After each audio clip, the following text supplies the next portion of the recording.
Beth Van Schaack wanted to meet firsthand with Rohingya victims, government officials and aid agency workers during her visit to the camp. The ambassador for global criminal justice said the U.S. government has determined that crimes against humanity as well as genocide have been committed against the Rohingya people.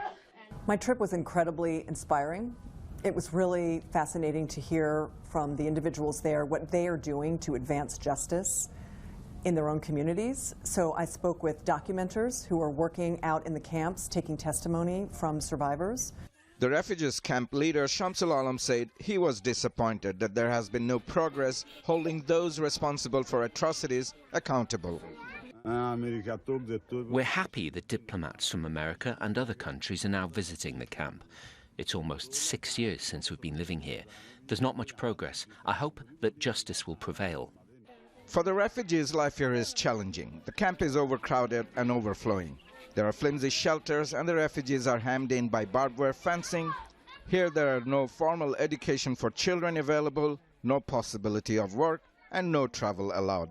The most serious problem that we are facing is that we are not able to educate our children, nor do we have any means of earning here, making it hard to make ends meet. Ambassador Schaack says that the International Code of Justice and the International Criminal Code play the lead role in bringing justice for the Rohingya. My office in the State Department is ultimately a foreign policy diplomatic office, and our goal is to provide assistance wherever we can, information sharing, diplomatic support, working with survivors to enable them to travel, to get the kind of papers they'll need to travel to the various jurisdictions, whatever we can to help move these processes forward.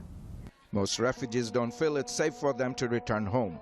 Nearly 6 years on, still no one has been brought to justice for what happened to the Rohingyas, and there's no sign of repatriation. Most of those who sought refuge here are getting increasingly frustrated, losing hope of ever returning home.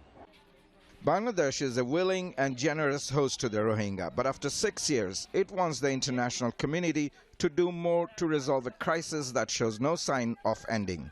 Tanvir, Chowdhury, Al Jazeera, Dhaka.